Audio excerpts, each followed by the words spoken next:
எங்கிட்ட பாவம் ஊர்ல பவானி தனியா இருக்குது குழந்தை, நீங்க போயிருங்கிறாரு.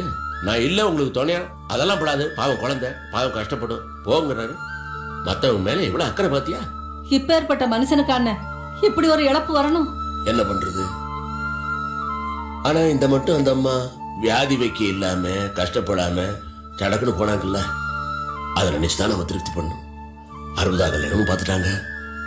என்ன இன்னும் கொஞ்ச நாள் இருந்திருந்தா பேரம்பத்தியும் பார்த்துட்டு போயிருக்கலாம்.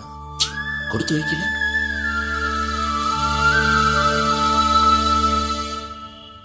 அப்பா, எனக்கு கண்ண முன்னாலே அந்த அத்தை முகம் தான்ப்பா ஞாபகத்துக்கு வருது.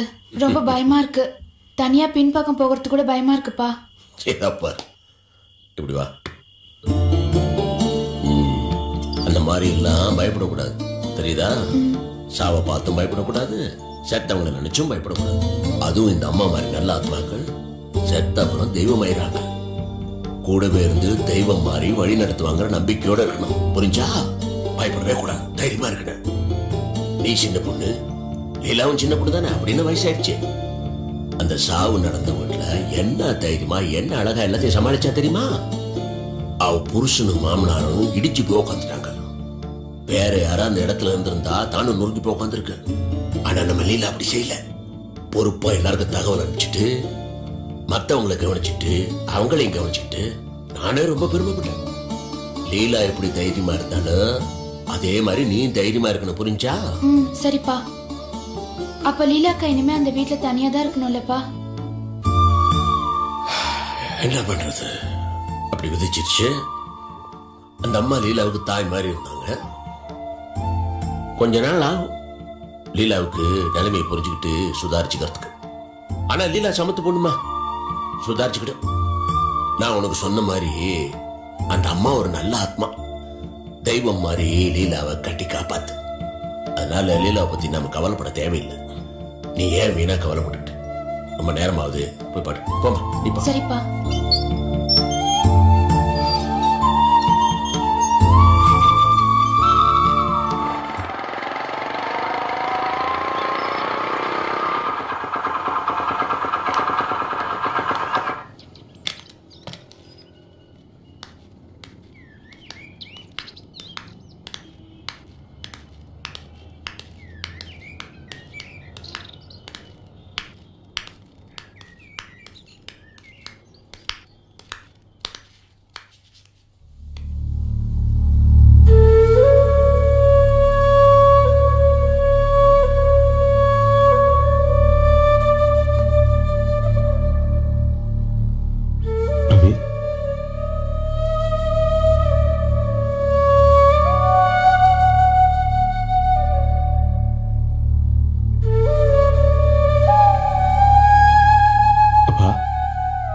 எப்ப காடாத போறீங்க? போகணும்.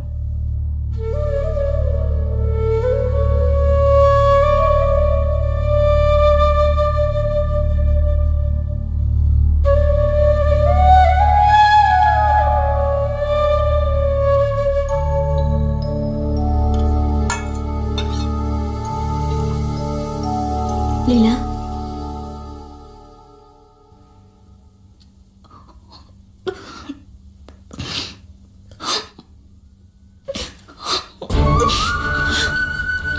என்ன லீலா நீயும் இப்படி அழுதுட்டு இருக்க?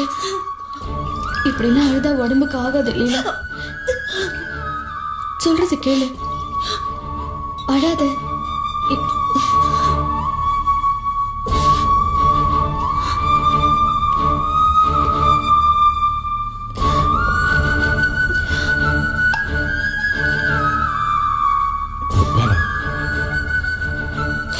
வேண்டாங்க, பரவாயில்ல, சாப்பிடுங்க பட்டலாரு.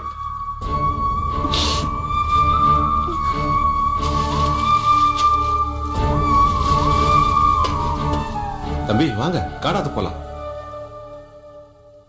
ஐயா எடுத்துட்டு வாங்க ஐயா, காடாத்து போலாம். வாங்க, எந்திரிங்க எந்திரிங்க ஐயா.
அழாத லீலா, உன் உடம்புக்கு ஆகாது. என்னம்மா இது? புள்ளதாச்சி பொண்ணு இப்படி அம்மா அழுகிறது குழந்தைக்கு ஆகுமாடா கண்ணு? லீலா, உன் மாமியாரு நல்லா வாழ்ந்து எந்த வித நோய் நொடியும் இல்லாம மத்தவங்களுக்கு கெடுதல் எதுவும் செய்யாம நல்லபடியா போய் சேர்ந்தா. அவளுக்கு ஏற்பட்ட சாவு யாருக்குமே கிடைக்காது. நீ அதை நினைச்சு வேதனைப்படாதம்மா, மனசை திடப்படுத்திக்க. அழாதம்மா, சொன்னா கேளுமா. அம்மா லீலா, தைரியமா இரு. நாங்கெல்லாம் இருக்கோம்ல. ஆமா லீலா, நாங்கெல்லாம் இல்லையா?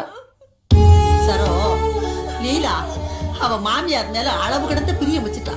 அதனாலதான் அவ பிரிவை நினைச்சு பார்த்து அழுவுறா. ஆமா பாட்டி, என்ன தனியா விட்டுட்டு போயிட்டாங்களே பாட்டி.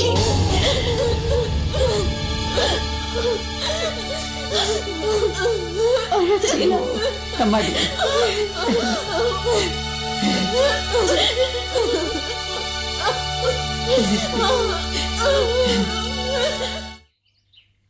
என்னண்ணே பவானி ஸ்கூலுக்கு போயிடுச்சா? போயிருக்க, பரீட்சை எழுதிட்டு இருக்கு. வர நேரமாச்சா? ஓசு தனம் வர்றாங்க. என்ன சார்? வாங்க வாங்க, அட வாங்க தம்பி, வாங்க. ஏண்டா ஏன் ஒரு மாதிரி இருக்கிற? இல்ல மாமா, அதெல்லாம் ஒண்ணும் இல்ல. என்னடா முகமே நல்ல, என்னாச்சானா? மயக்க போட்டு விழுந்துட்டாருப்பா, அவருக்கு உடம்புக்கு முடியல. அஜிஷா, என்னடா புசு, என்னாச்சு? ஏய், சும்மா இருக்க மாட்டியா நீ? மாமா, அதெல்லாம் ஒண்ணும் இல்ல மாமா, டாக்டர் காமிச்சாச்சு. டாக்டர் என்ன சொன்னாரு? மஞ்சள் காமால தான் மாமா, அதோட அலைஞ்சேன் இல்ல, அதனாலதான் மயக்கம் போட்டு விழுந்துட்டாங்க. பின்ன இந்த உடம்பு வச்சுக்கிட்டு இவர் லீலா வீட்டுல கொஞ்சம் நெஞ்ச வேலையா பண்ணாரு. அப்பா, வர வர இவருக்கு உடம்பு மேல அக்கறையே இல்லப்பா. ஏய், சும்மா இருக்கியா? அதெல்லாம் ஒண்ணும் இல்ல மாமா, டாக்டர் பயப்படான்னு சொல்லிட்டாரு. நாட்டு மருந்து சாப்பிட்டு இருந்தோம்ல, அதே தொடர்ந்து சாப்பிட சொன்னாங்க. குளுக்கோஸ் ஏத்துனாங்க, நல்லா ரெஸ்ட் எடுக்கணும்னு சொன்னாங்க. மத்தபடி ஒன்றும் பயம் இல்லைன்னு சொல்லிட்டாங்க மாமா. எல்லாம் சரிதான், பின்னால நிறைய விறகு இருக்கு, போய் வெட்டுறீங்களா? ஏய், சும்மா இருக்கியா? மாமா, இவ்வளவு பெரிய தொந்தரவா போச்சு மாமா. உங்க உடம்பு மேல நான் அக்கறை காட்டுறது உங்களுக்கு தொந்தரவா இருக்கா? ஏன் தானே அவனே மேலுக்கு முடியாம வந்திருக்கிறான், அவனோட சண்டை போட்டுக்கிட்டு கொஞ்சம் பேசாம இரு. மாமா, நானும் வந்ததுல இருந்து கவனிச்சு தான் இருக்கேன். தானா இந்த வீட்டுல இருக்க வேண்டிய பொண்ணு இல்ல, எங்க வீட்டுல இருக்க வேண்டிய ஆளு. இங்க வேற தம்பி. டேய், தானம் சொல்றது சரிதானடா. காமால சிக்கலான வியாதி, அலட்சியமா இருக்கலாமா? உடம்பு பாத்துக்க வேணாமா? சரி மாமா. சரி, முதல்ல போய் உள்ளூர் வைத்தியத்தை காமிப்போம். சரி தம்பி, நீங்களும் இங்க கூட வரீங்களா? அப்பதான் கோபி மாப்பிள்ளைகிட்ட போய் விவரமெல்லாம் சொல்ல சரியா இருக்கு. சரி மாமா. நான் சட்டையை போட்டு ரெடியா நிக்கிறீங்க, வாங்க உள்ள வாங்க. அத்தை, குழந்தை கொண்டு போய் உள்ள தூங்க வைங்க. சரிம்மா, வாடி செல்லம். வாங்க மாமா. ஹலோ. Hi meme. அட, நீங்களா? எப்படி இருக்கீங்க? நான் நல்லா இருக்கேன். அமெரிக்கால இருக்கும்போது நல்லா இல்லாம இருப்பேன். ஆனா என்ன ஒண்ணு, ரொம்ப நாளைக்கு நிலைக்காது போல இருக்கு. அதான். ஏங்க ஏன் அப்படி சொல்றீங்க? கூடிய சீக்கிரம் நான் அங்க வந்துட போறேன். அப்படியா? நீங்க இங்க வர போறீங்களா? எனக்கு எவ்வளவு சந்தோஷமா இருக்கு தெரியுமா? உனக்கு சந்தோஷமா இருக்காது, புருஷன் வர போறேன்னு ஊரெல்லாம் தம்பட்ட அடிப்பேன். ஆனா எனக்கு தான் அங்க வந்து எப்படி பொழுதுபோக்க போறேன்னு தெரியல. என்னங்க, நான் இங்க இருக்கேன், நம்ம குழந்தை பிறக்க போகுது. குழந்தைய பார்க்கணும்னு உங்களுக்கு ஆசையே இல்லையா? அது ஒரு ஓரத்துல இருக்கு, ஆனாலும் ஒரு சின்ன பயம். என்ன பயம்? இல்ல, குழந்தை ஒருவேளை என்ன மாதிரி இருந்தா ஓகே, ஆனா ஒன்ன மாதிரி இருந்தா? போங்க, எப்ப பார்த்தாலும் கிண்டல் பண்ணிக்கிட்டு. இத பாரு நிமி, கடல் கடந்து வந்திருக்கேன். இந்த கிண்டல் பேச்சு இருந்தா தானே கொஞ்சம் ஜாலியா இருக்கும். சரி சரி, என்னைக்கு வரீங்க கரெக்டா சொல்லுங்க. அதை எக்ஸாக்டா சொல்ல முடியாது. இந்த மாசத்துல எப்ப வேணாலும் வருவேன். ஆனா வர்றதுக்கு முன்னாடி ஒரு போன் பண்ணிட்டு வருவேன். ஓகே, அப்ப வச்சறேன். சரிங்க.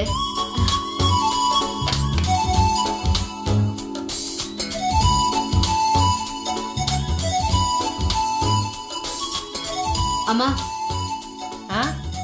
உன் மாப்பிள்ள போன் பண்ணாருமா? என்ன சொன்னாரு? அவரு அமெரிக்கால இருந்து வர போறாரு.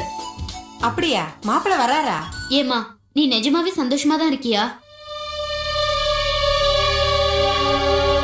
என்னடி நீ இப்படி கேக்குற? சந்தோஷம் தானே. நீ ஒரு பிள்ளைய பெத்தெடுக்கும் போது அவர் பக்கத்துல இருந்தா அது ரொம்ப நல்ல விஷயம் தானே. ஆமா, உன் புருஷன் வர்றதுல உனக்கு சந்தோஷம் இல்லையா? கேட்கறதுக்கு சந்தோஷமா தான் இருந்தது, ஆனா போன் வச்சதுக்கு அப்புறம் ஒரு மாதிரியா இருந்தது. என்னடி சொல்ற நீ? எனக்கு புரியலையே. ஏமா, நீ என்ன ஞாபகத்துல இருக்க? உன் மாப்பிள்ள அங்க இருந்து வந்தது பணத்தை பத்தி கேட்டானா நான் என்ன பதில் சொல்றதுன்னு குழப்பத்துல இருக்கேன். உனக்கு அதை பத்தி ஞாபகமே இல்லையா? ஓ ஆமால, எனக்கு மறந்தே போச்சு. ஐயோ, உன் புருஷன் வந்ததும் முதல்ல அதைத்தானே கேட்பாரு. அது சரி, அவர் எப்ப வராரு? இந்த மாசம்தான். ஆனா தேதி கரெக்டா தெரியல. திரும்பவும் ஃபோன் பண்ணி சொல்றேன்னாரு. அப்படியா? சரிடி, அவர் வர்றதுக்குள்ள அந்த பழனி பையன்கிட்ட எப்படியாவது பணத்தை திருப்பி வாங்கிடணும். உன் புருஷன் வந்த உடனே வக்கன எல்லாத்தையும் கேட்பாரு. அவர் பாட்டுக்கு ஏடா கூடமா ஏதாவது கேட்க போய் அப்புறம் மாணிக்கத்துக்கு விஷயம் தெரிஞ்சு போச்சுன்னு வச்சுக்க, அதுக்கப்புறம் வேற வேணையே வேண்டாம். ஏற்கனவே பணம் கொடுக்கலன்னு சொல்லி ரொம்ப கோவப்பட்டான். இப்ப பணத்தை பழனிக்கு கொடுத்த விஷயம் அவனுக்கு தெரிஞ்சது, நம்ம 2 பேர் கெதியும் அவ்வளவுதான். என்னம்மா நீ வேற பயமுறுத்துற. இப்ப என்ன பண்றது? அதுக்கு ஏதாவது ஒரு யோசனையை சொல்லுமா. என்னை என்ன சொல்ற? போய் பழனியை பார்த்து பணத்தை கொடுன்னு சொல்லி கராரா கேட்க வேண்டியதுதான். வா கிளம்ப. இப்பவே கிளம்பவா? ஆமாண்டி, மாணிக்கமும் சரவும் ரவி வீட்டுக்கு போயிட்டு வரதுக்குள்ள நாம பழனியை பார்த்து போய் பணத்தை கொடுன்னு கேட்டு வந்துடலாம். சரிம்மா. பழனி பணம் கொடுத்துருவாருல்ல? கொடுத்து தானடி ஆகணும். அவன் கையில காலில் விழுந்தாது பணத்தை வாங்கித்தான் ஆகணும். இந்த பார், முதல்ல சுந்தர ஆபீஸ்க்கு போனை போட்டு பழனி கிட்ட நம்ம வரோம்னு சொல்லு. அப்புறம் அவன் எங்கேயா போயிட போறான். சரிம்மா.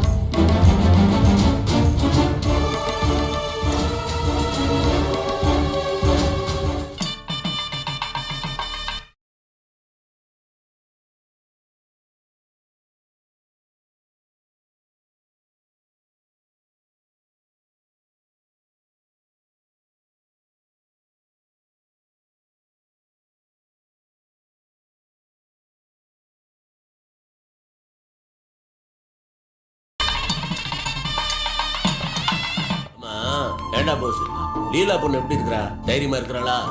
தைரியமா தான் இருக்கு மாமா. நானும் தினமும் தான் கூட இருக்க முடியாம போச்சு. அது ஏன்? அது வந்து மாமா, நான் இங்க இருந்தப்போ கோபி ஃபோன் பண்ணிருக்காப்ல. இவ தான் போய் எடுத்திருக்கா. மாமா நல்லா தூங்கிட்டு இருக்காரு, எழுப்ப முடியாதுன்னு சொல்லியிருக்கா. சொன்னா என்கிட்ட சொல்லணும்ல, என்கிட்ட சொல்ல அவங்களே விட்டா. அப்புறம் பின்ன என்னாச்சு, கோபி வருத்தப்படாப்ல இல்ல, அதான் சேர்த்தே வெளியே இழுத்துட்டே போயிட்டேன். கோபிட்ட விஷயத்த சொல்லணும்ல. போன இடத்துல இவர் மயக்கம் போட்டு விழுந்துட்டாரு. அப்புறம் இவரை கூட்டிட்டு போய் ஆஸ்பத்திரியில குளுக்கோஸ் ஏத்தி ஒரே அலைச்சலா போச்சு. போன இடத்துல இப்படி ஒரு சங்கட. அது இருக்கட்டு, கடைசியில லீலாவுக்கு துணையா யார் தான் இருந்தாங்க? விஜயும் கோபியும் கிளம்பி போயிட்டாங்க. மாணிக்கத்தை பத்தி உங்களுக்கு தெரியுமே, அவரும் சரவை கூட்டி கிளம்பிட்டாப்ல. அப்புறம் நானும் தனம். அடப்பாவுமே, மாமியார் செத்த அந்த நேரத்துல அந்த சின்ன பொண்ணுக்கு ஆதரவா ஒருத்தருமே இல்லையா? பின்ன எப்படி அதை சமாளிக்குது? நான் உடனே அவளுக்கு போன் பண்ணுவேன். நீங்க போயிட்டு இருக்க, நான் பிற்பாடு வரேன். தம்பி நீங்க போங்க.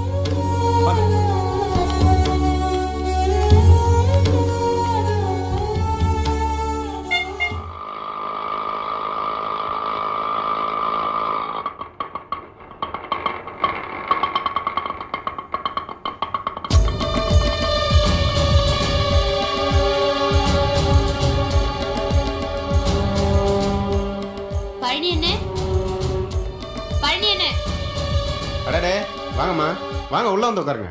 பரவாயில்லப்பா, இருக்கட்டும். ஓ, ஏதாவது டீ காஃபி ஏதாவது சாப்பிட்றீங்களா? அதெல்லாம் ஒண்ணு வேண்டாம். இல்லை, உங்கள் 2 பேரை சேர்த்து பார்த்த உடனே எனக்கு பழைய ஞாபகம்லாம் வருது. என்னது பழைய ஞாபகமா? ஆமாம்மா, முதல்ல ஒரு பொந்து மாதிரி ஒரு வீட்டில் இருந்தீங்களே, அதான் அந்த கிழவி வீட்டில். அப்போ நானும் மாணிக்கமும் சிவசாமி ஐயா கிட்ட தான் ஒன்றா வேலை பார்த்தோம். டீ வாங்கி தரதுலேருந்து கமிஷன் அடிக்கிற வரைக்கும் எல்லா தகிட தத்துவம் ஒன்றா தான் பண்ணுவோம்.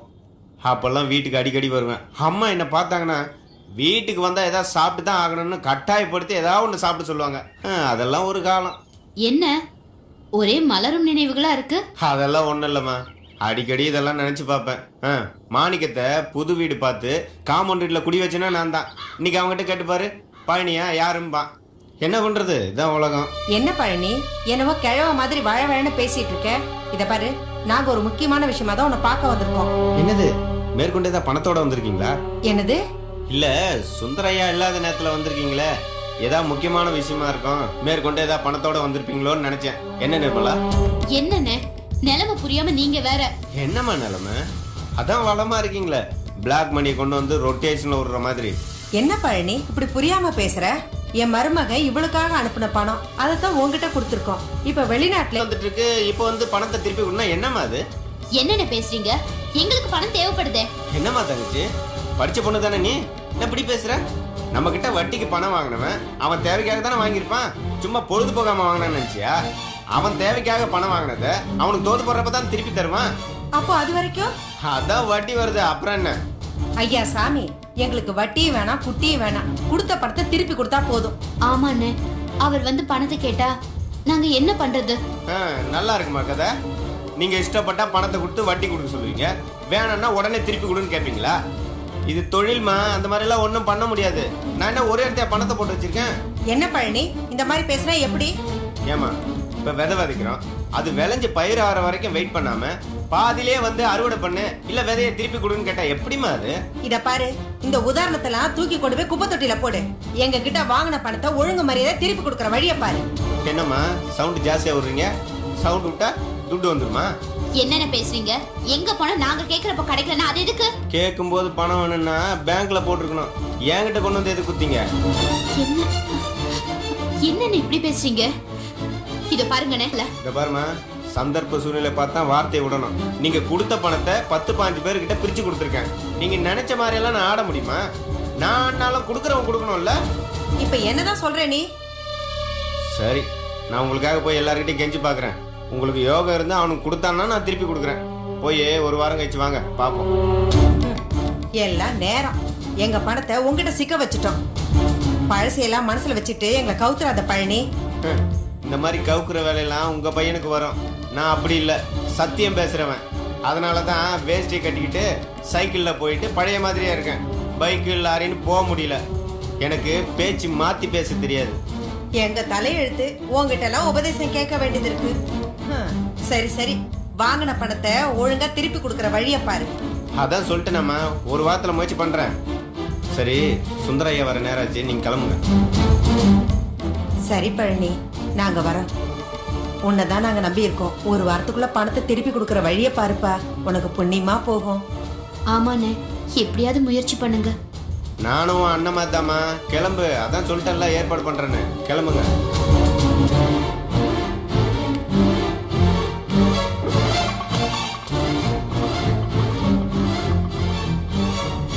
அட பாத்து பழனி, பணத்தை ஏற்பாடு. சரிம்மா, நான் பாத்துக்கிறேம்மா.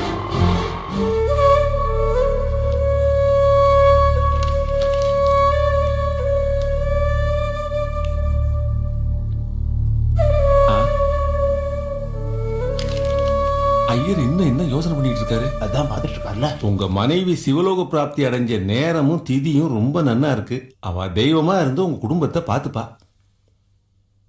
ஐயரே, இந்த காரியத்தை நடத்துறதுக்கு ஒரு தேதியை குறிச்சு கொடுத்தீங்கன்னா நாங்க மத்த ஏற்பாடுகள் பண்ணிக்கிறதுக்கு கொஞ்சம் வசதியா இருக்கும்.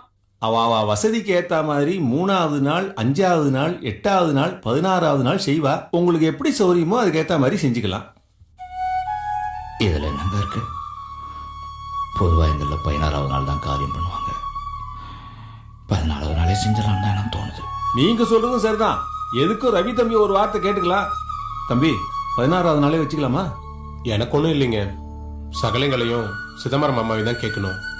அவங்க பல வேலையில் பிஸியாக இருப்பாங்க. அவங்களுக்கு சரின்னா எனக்கும் சரிதான். இதில் நாங்கள் சொல்கிறதுக்கு என்ன இருக்குங்க? நீங்கள்லாம் பெரியவங்க, நீங்கள் பார்த்து என்ன சொன்னாலும் சரிதான். ஆமாங்க, என்னைக்கு வச்சாலும் எனக்கும் ஓகே. அப்போ 16வது நாளே செஞ்சிடலாங்க. செஞ்சிடலாம். இல்லை, நீ இரு.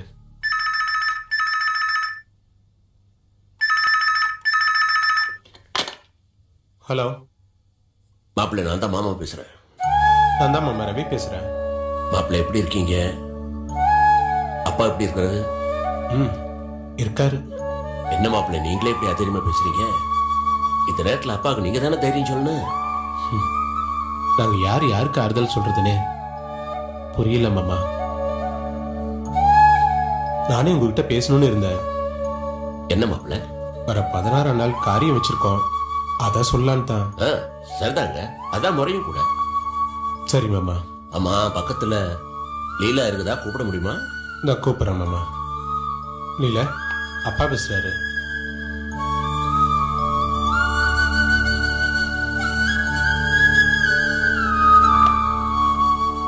லீலா, அப்பா பேசுறேன்டா.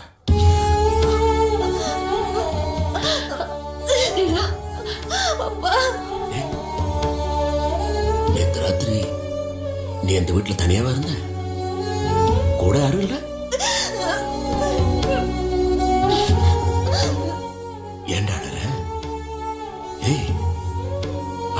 அழாதம்மா.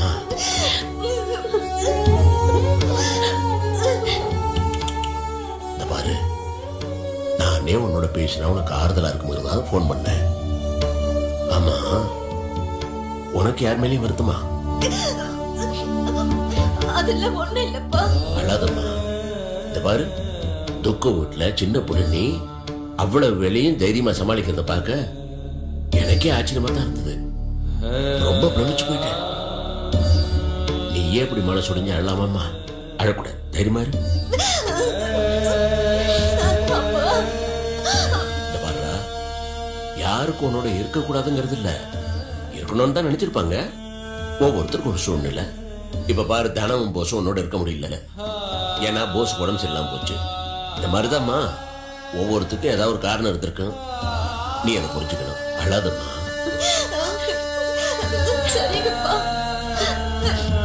இந்த பாரு, வயிற்றுக்குள்ள கறி இந்த மாதிரிலாம் அழக்கூடாது, உனக்காவது. இந்த பாரு, தைரியம் பாரு. எனக்காவிடா உங்க அப்பாவுக்கா? கண்ணு தொடச்சுக்க.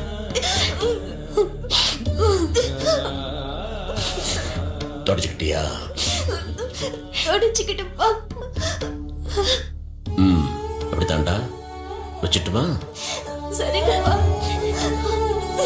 அழாத லீலா. அடாடா இல்லாமா, என்னம்மா இது புள்ளத்தாச்சி பொண்ணு இப்படி அழுவாங்க? அழாதம்மா. நீ இவ்வளவு தூரம் உன் மனசை போட்டு வருத்திக்கிற, எனக்கு ரொம்ப வேதனையா இருக்கு. நீ வாயும் வயிறுமா இருக்க, அத மறந்துடாத.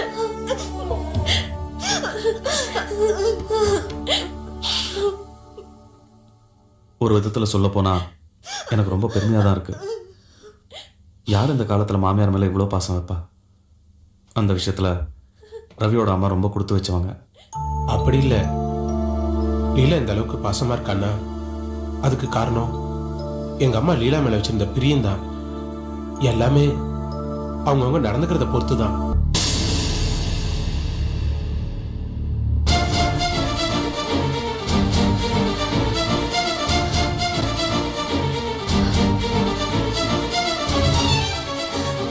ஒரு டைம் என்னாச்சு?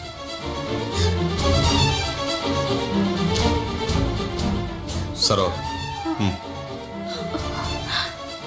லீலா, அழாத லீலா, உடம்பு பாத்துக்கோ.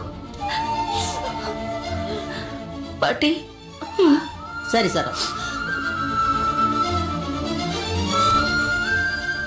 அழாத லீலா, கண்ணை தொடச்சுக்கம்மா.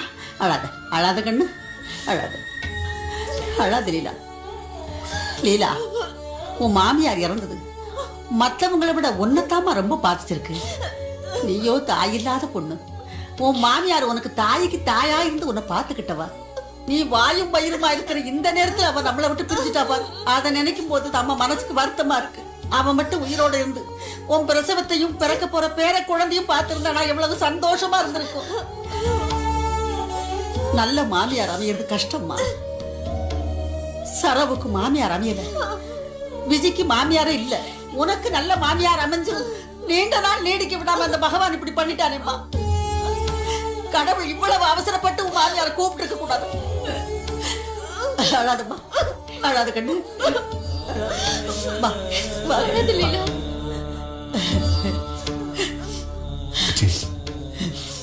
அழாதம்மா, கண்ணை தொடச்சுக்கோ. அழாத. அப்பா பாத்துங்க. அழாத கண்ணு. லீலா, ஃபோன் பண்றோம். லீலா,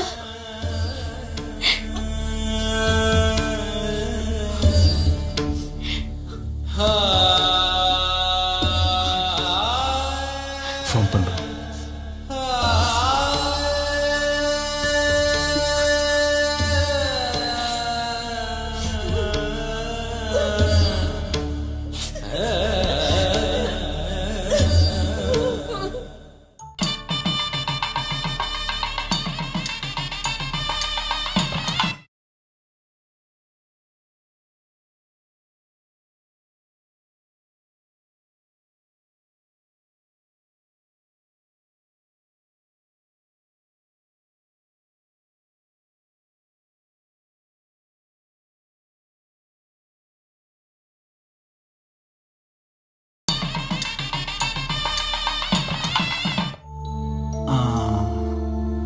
கை நீட்டு.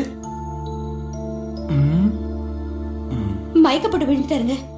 என்ன மருந்து கொடுத்தீங்க நீங்க? ஏன் கேட்க மாட்டேன்? ஏமா அன்னைக்கே நான் என்ன சொன்னேன்?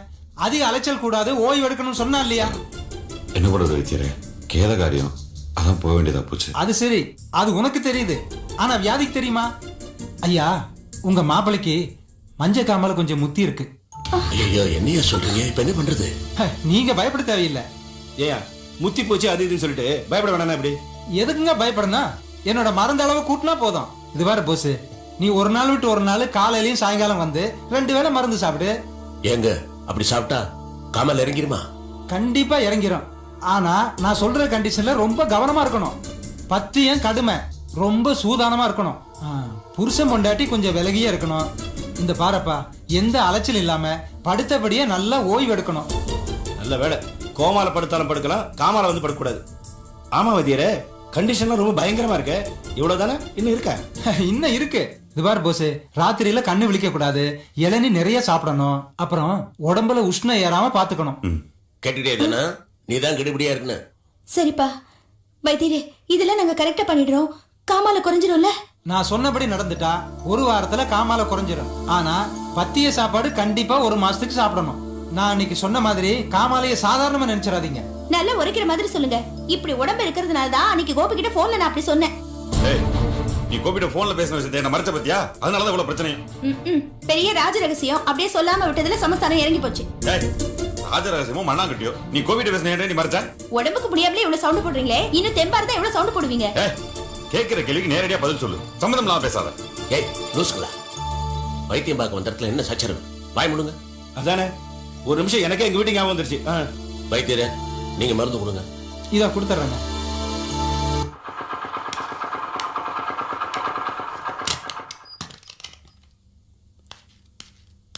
எந்த நேரத்துல எப்படி பேசணும்னு கூட தெரியாது.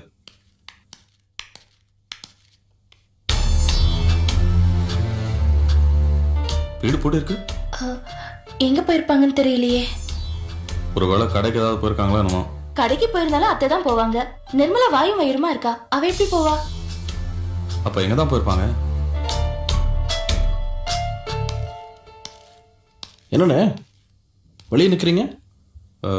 வீடு பூட்டி இருக்கு. அம்மாவும் நிர்மலாவும் வெளில எங்கேயோ போயிருக்காங்க போல இருக்கு. உனக்கு ஏதாவது தெரியுமா எங்க போயிருக்காங்கன்னு? எனக்கு தெரியலையே. ஒருவேளை நிர்மலாக்கு இடுப்புல ஏதாவது வந்துச்சோ? இல்ல இல்ல, அப்படிலாம் எதுவும் இருக்காது. அதுக்கெல்லாம் இன்னும் நாள் இருக்கு. நீங்க பாட்டுக்கு விவரம் இல்லாம ஏதேதோ சொல்லாதீங்க. தெரியல, பாப்போம். ஏதாவது கடைக்கு போயிருப்பாங்களோ. சரி, போன விஷயம் என்னாச்சு? ரவி வீடு எப்படி இருக்கு? அந்த வீட்டுல இப்போ அந்த அம்மா இல்லாம எப்படிதான் சகஜமா இருக்க போறாங்களோ தெரியல. ஏன் செல்வம், நீங்க உங்க வீட்டுக்கு போயிட்டு 2 வார்த்தை ஆறுதலா பேசக்கூடாது? என்ன நீ? நான் தான் ஏற்கனவே சொல்லியிருக்கேன்ல, என் லைஃப்ல இனிமேல் நல்லது கெட்டதுக்கெல்லாம் இடம் இல்லைன்னு. என்னடா இன்னும் அதிக பேசிக்கிட்டு? இந்த மாதிரி நல்லது கெட்டதுக்கெல்லாம் போயிட்டு வந்தாதான் நம்ம மனசுக்கு ஆறுதலா இருக்கும். ஆமா செல்வம், மத்தவங்களோட சுக துக்கங்களை பார்த்தாதான் நம்ம மனசு பாரம் கொஞ்சம் குறையும். போதும் நீ இப்படி நினைச்சுதான் ஒரு விசேஷத்துக்கு வந்த, அதுல பட்ட பாடே போதும் எனக்கு. சரி, இப்ப எதுக்கு அந்த பேச்சு? நான் போய் பக்கத்துல கடையில் எங்கேயாவது அம்மா இருக்காங்களான்னு பார்த்துட்டு வந்துடுறேன். பாத்தியா சரோ எப்படி பேசிட்டு போறான்? ரொம்ப மன வருத்தத்துல இருக்காருன்னு நினைக்கிறேன். முதல்ல இவனுக்கு ஒரு கல்யாணத்தை பண்ணி வைக்கணும், அப்பதான் எனக்கு நிம்மதி. கொஞ்சம் பொறுமையா இருங்க, எல்லாம் இப்படியே போயிடாது. நிச்சயமா ஒரு நாள் செல்வத்தோட மனசு மாறும். அப்ப எல்லாம் நல்லதுதான் நடக்கும்.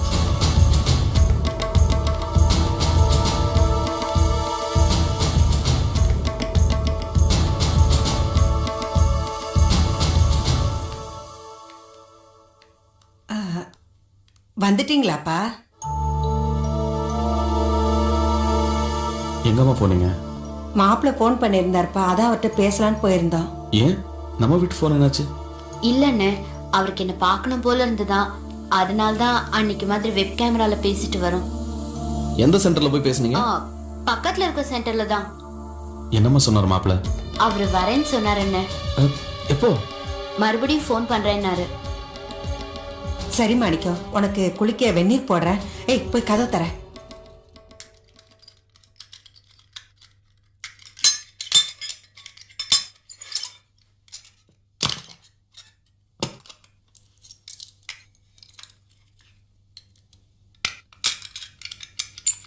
நிர்மலா ம் எந்த சென்டருக்கு போயிட்டு வந்தீங்க?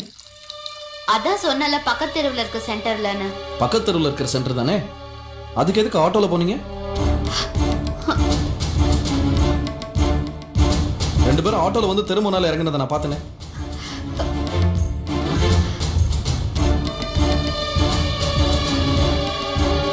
என்ன பண்ணிட்டு இருக்கீங்க 2 பேரும்?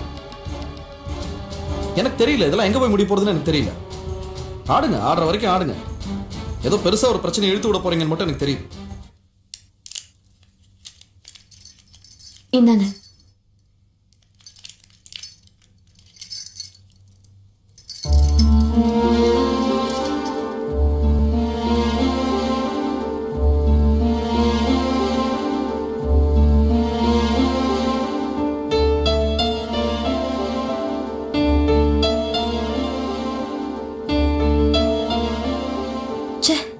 ஏன் தான் அங்க போகணும்னு ஆயிடுச்சு. எங்க? லீலா வீட்டுக்கு தான். ஏன் விஜய் அப்படி சொல்ற?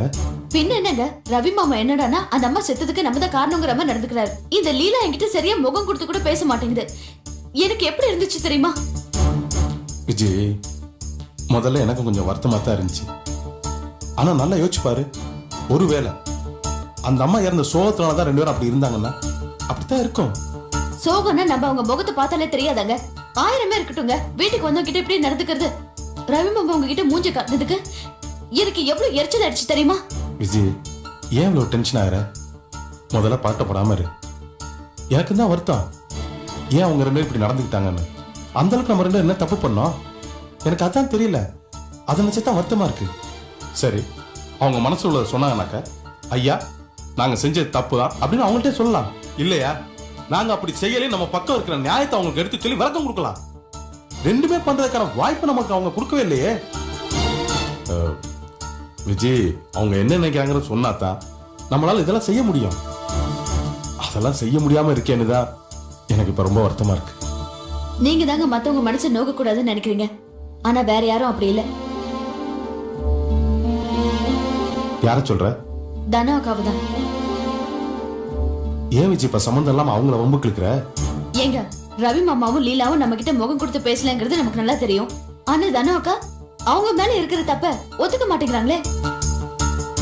விஜய், தயவு செஞ்சு இந்த பிரச்சனையை விடு. கொஞ்சம் நிதானமா யோசிச்சுப்பாரு. இந்த மாதிரியான சூழ்நிலையில போசனுக்கு உடம்பு சரியில்லாம வந்து நம்ம வீட்டு வாசலே மயக்கம் போட்டு விழுந்து ஆஸ்பத்திரிக்கு தூக்கிட்டு போய் எல்லாமே நமக்கு தெரியும். தனா நின்னு இல்ல, யாரா இருந்தாலும் இந்த மாதிரி சூழ்நிலை இப்படித்தான் நடந்துக்குவாங்க. இந்த பிரச்சனை மத்தவங்களை விடு, நம்மள எடுத்து. 2 பேரும் தீவிரமா வாதம் பண்ணிட்டு இருக்கீங்க. ஒண்ணு இல்ல, போசன் எப்படி இருக்காரு? மஞ்சக்காமல முத்தன ஸ்டேஜ். இப்படியே விட்டா போஸ் மஞ்ச படம் மாதிரி பழுத்துருவானோ. வைத்தியர் என்ன சொல்றாரு? பயப்படத்துக்கு ஒண்ணு இல்ல, 2 வேளை மருந்து சாப்பிட சரியா போயிடும். ஆனா பத்தியம் மட்டும் கடுமையா இருக்குன்னு சொல்லிட்டாரு. அவருக்கு உண்மையிலேயே உடம்பு சரியில்லைங்கிறது இப்ப எல்லாருக்கும் புரியுது இல்லையா? அது போதும், போங்க போய் வேலையை பாருங்க. ஏண்டா கோபி, போஸ் ஊர்ல இருக்கானே, பணம் அனுப்பி வச்சியா? போறப்ப கொஞ்சம் பணம் கொடுத்து விட்டேன் மாமா. அடிக்கடி பணம் அனுப்பி விடா, இல்லனா கஷ்டப்படுவான்ல. கண்டிப்பா.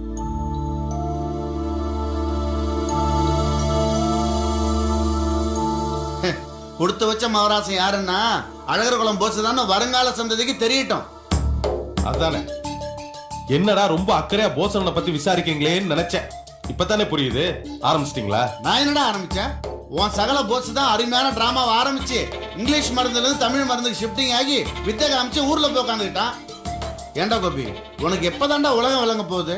எல்லா வியாதியிலுமே பெரிய வியாதி எது தெரியுமா? மனோவியாதி தான்டா. பாத்தியா விஜய், யார் எதை பத்தி பேசணுங்கிற விவசாயம் போயிடுச்சு. சும்மா அறக்குற, அதுக்கு பேர் தான் மனோவியாதி. கோபி, ஒருத்தனுக்கு ஒரு விஷயம் விளங்கலன்னா எடுத்து சொல்லலாம். அப்போ அவனுக்கு புரியலன்னா 4 பேர் எடுத்து சொல்லலாம். அப்பவும் விளங்கலன்னு வச்சுக்கோ, அதுக்கு பேர் தான்டா மனோவியாதி. நான் இந்த அளவுக்கு எடுத்து சொல்லி அவனுக்கு புரியல, இனி புரிய போறதும் இல்ல. ஏன் விஜய், அவனுக்கு தான் புரியல, உனக்குமா புரியல? யார் யார் மனசுல என்னென்ன இருக்குன்னு எனக்கு தெரியும். அவங்க வேலையை பார்க்கலாம். உனக்கு தேவை உனக்கு இதெல்லாம்.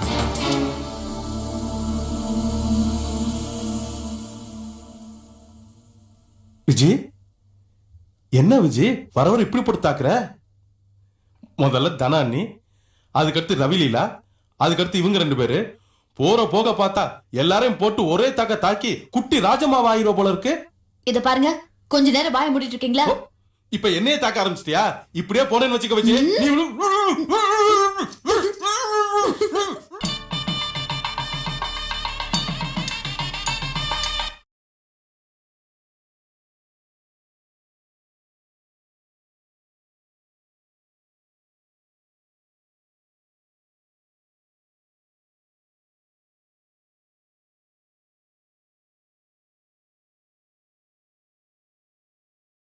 தேவை புரோட்டீன்.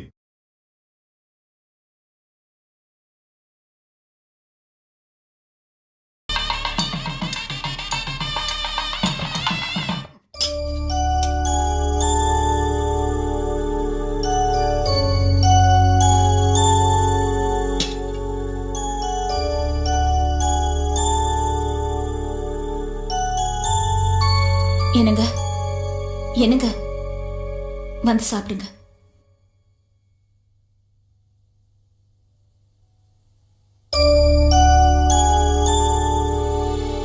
அப்பாவையும் கூப்பிடு.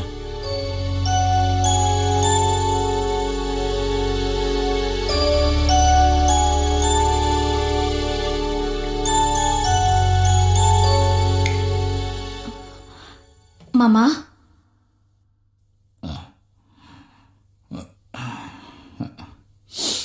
வாங்க மாமா சாப்பிடலாம். வேணாமா, இனிமே சாப்பிட்டு நான் என்ன பண்ண போறேன்? வாங்க மாமா.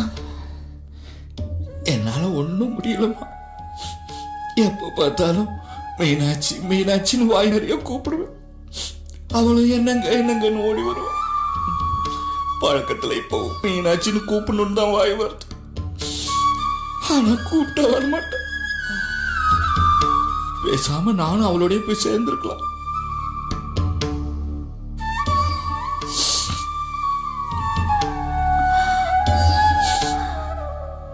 இந்த மாதிரி எல்லாம் பேசாதீங்க மாமா. என்னையும் இவரையும் கொஞ்சம் நினைச்சு பாருங்க. அத்தையை எழுந்ததே தாங்க முடியாத இழப்பு. எங்களுக்குன்னு இருக்கிற ஒரே ஆறுதல் நீங்க மட்டும்தானே மாமா. நீங்க எங்களுக்காகவாவது நல்லபடியா வாழணும். இல்ல லீலா, நாங்க மத்தவங்க மாதிரி சண்டை போட்டதே இல்லை. ஒரு நாள் கூட நான் அவளை கடிஞ்சு பேசினதில்லை. அவளும் என்ன திருப்பி எதுவும் ஏத்து பேசினதில்லை. ஒருவேளை மத்தவங்க மாதிரி நாங்க சண்டை போட்டுக்கிட்டு இருந்து அவ எப்போவாவது அவங்க அம்மா வீட்டுக்கெல்லாம் கோவிச்சுக்கிட்டு போய் அந்த மாதிரி பழக்கம் இருந்ததுன்னு வச்சுக்க, இப்ப இந்த மாதிரி பெரிய பாதிப்பு எனக்கு ஏற்பட்டுக்காதுமா.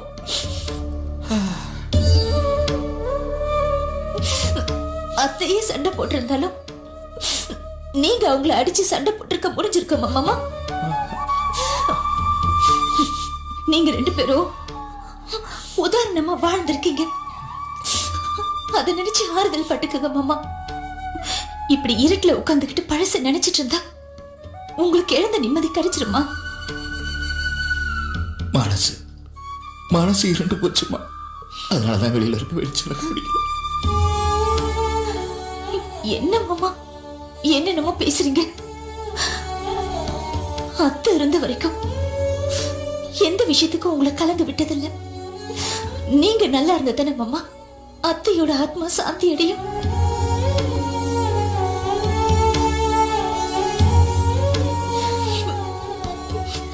அத்தை இருந்த வரைக்கும் எனக்கு பெரிய பலமா இருந்துச்சு. அவங்களும் எங்களை விட்டு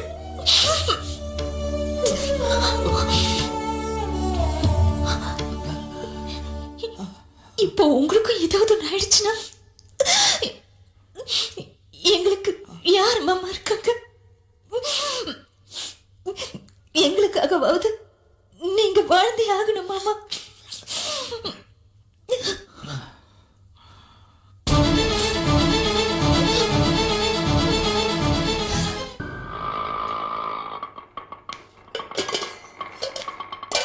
ஹலோ மேடம், மாணிக்கம் எடுத்தாங்களா? ஆமாங்க, உள்ள வாங்க. இதோ வரமா. இந்தாப்பா, நீயே வச்சுக்க. என்னங்க என்னங்க யாரோ வந்திருக்காங்க. வாங்க சார், வாங்க உள்ள வாங்க. வாங்க. அம்மா என்னப்பா? வணக்கம்மா. அம்மா நான் சொன்னேன்ல திருச்சியிலேருந்து செல்வத்துக்கு சம்மந்தம் பேச வந்திருக்காங்க. வாங்க உள்ள வாங்க. வாங்க சார். சரோ காஃபி எடுத்து சரி வாங்க. அத்தை. வாங்க உட்காருங்க.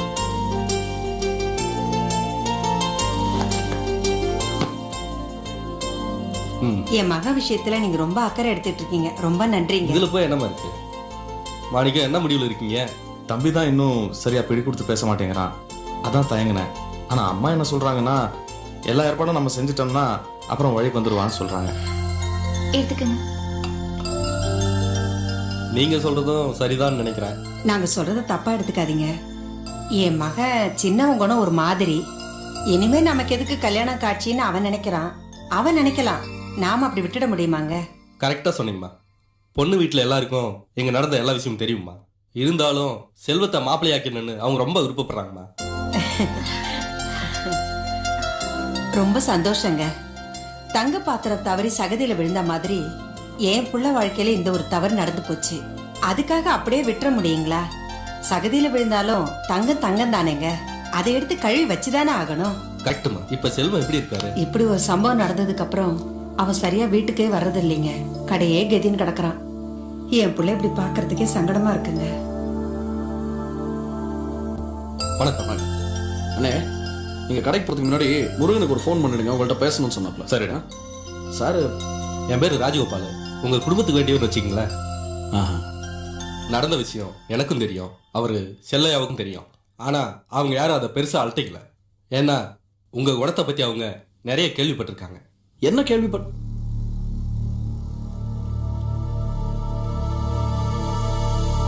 சம்பந்தம் பேச வந்திருக்கீங்களா?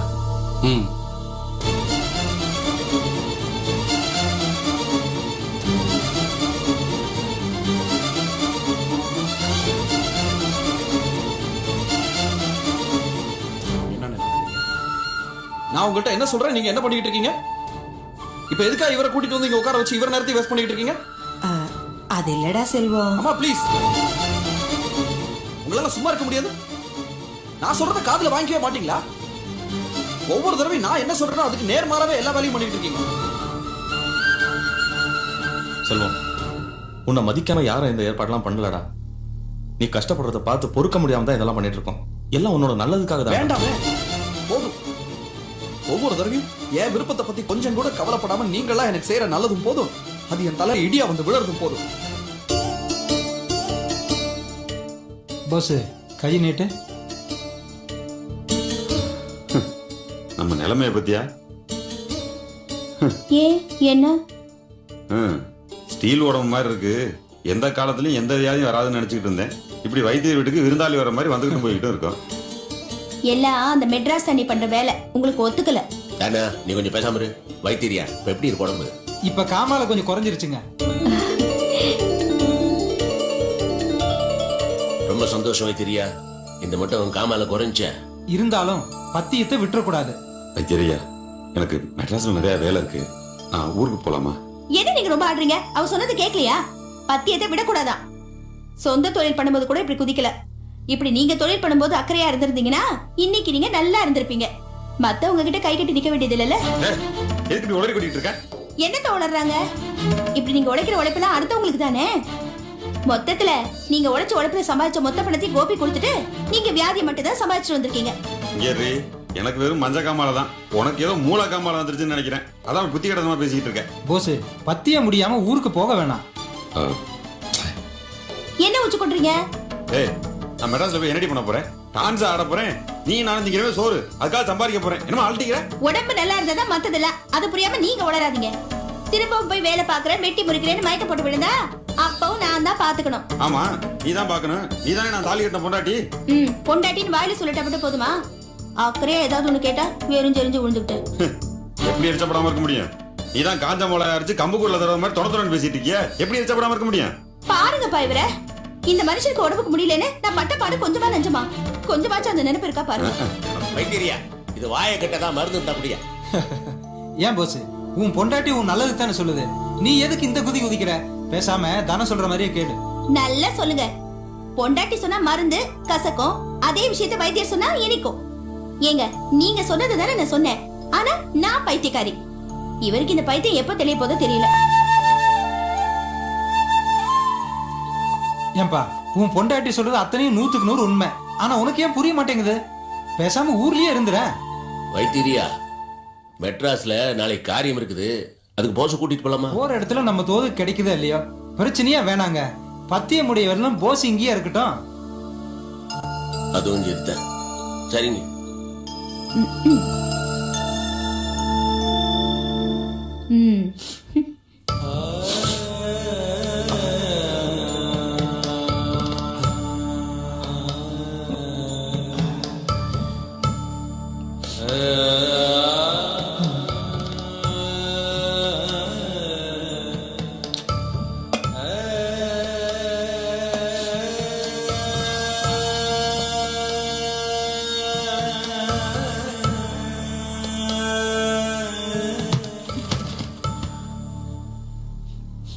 என்ன மாமா, எப்ப பார்த்தாலும் அத்தை போட்டோவை வச்சுட்டு அழுதுட்டு இருந்தா எப்படி?